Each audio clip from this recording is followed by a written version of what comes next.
इस तरह से उस नगर पालिका के मुख्य बाजार के मुख्य चौराहे पर नेताजी सुभाष चंद्र बोस की एक संगमरमर की मूर्ति लगी हुई थी। यह कहानी उसी मूर्ति के विषय में वर्णित की गई है।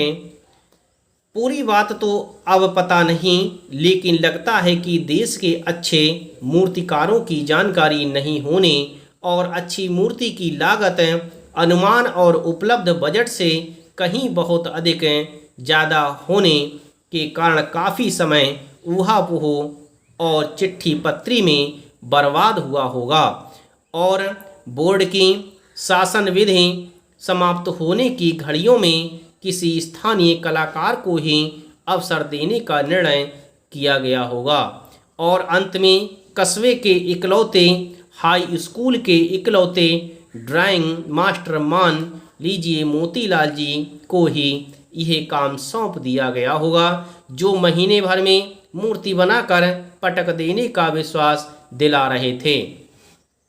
इस तरह से लेखक कहता है कि जिस तरह से वह मूर्ति बनाई गई थी उससे ऐसा लग रहा था कि मानो वह मूर्ति किसी अधिक जानकार के द्वारा नहीं बनाई गई थी।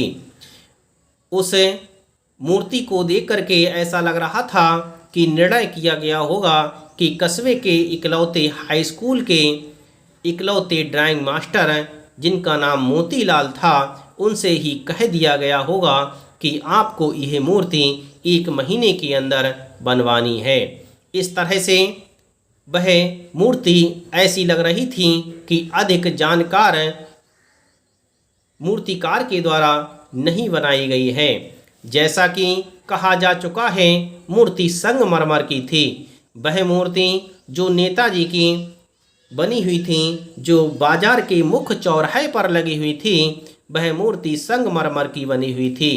टोपी की नोक से कोट के दूसरे बटन तक कोई 2 फुट ऊंची, उसकी ऊंचाई लगभग 2 फुट की थी, जिसे कहते हैं वस्ट, और सुंदर थी। नेताजी सुंदर लग रहे थे, कुछ मासूम और कमसिन। नेताजी उस मूर्ति में सुंदर लग रहे थे, कुछ मासूम से दिख रहे थे। फौजी वर्दी में थे, उन्हें वर्दी पहनाए रखी थी और वह वर्दी फौज की तरह थी। मूर्ति को देखते ही दिल्ली चलो और तुम मुझे खून दो वगैरह याद आने लगते थे। उस मूर्ति को देखते ही नेताजी सुभाष चंद्र बोस द्वारा कहे गई बातें, उनके द्वारा कहा गया कि दिल्ली चलो और तुम मुझे खून दो, मैं तुम्हें आज़ादी दूंगा, ऐसी बातें याद आने लगती थीं।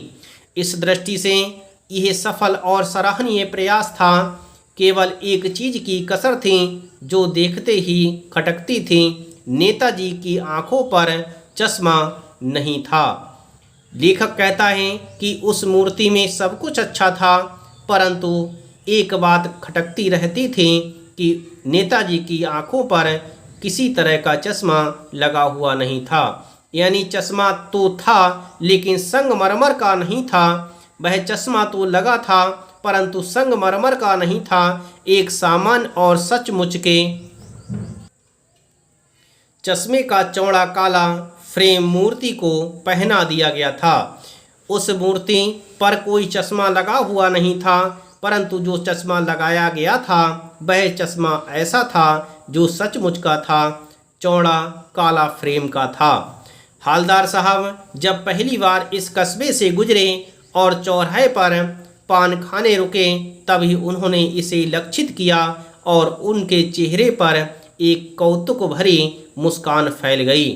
इस तरह से लेखक कहता है कि जब हालदार साहब उस कस्बे से पहली बार गुजरे थे तो उन्होंने चौराहे पर नेताजी की उस मूर्ति को देखा। उस मूर्ति को देख करके उन्हें बहुत अधिक हैरानी हुई थी, क्योंकि वह मूर्ति तो संगमरमर की बनी थी, परंतु उस पर जो चश्मा लगा था वो रियल का था। वह उसे देख करके बहुत अधिक आश्चर्यचकित हुए और उनके चेहरे पर एक आश्चर्ययुक्त मुस्कान दिखाई दे रही थी। वाह भाई, यह आइडिया भी ठीक है, मूर्ति पत्थर की लेकिन चश्मा रियल।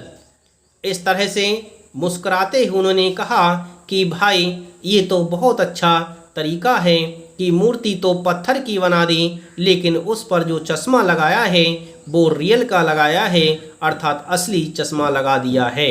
इस तरह से हालदार साहब उस मूर्ति को देखकर बहुत अधिक आश्चर्य प्रकट करते हुए कह रहे थे।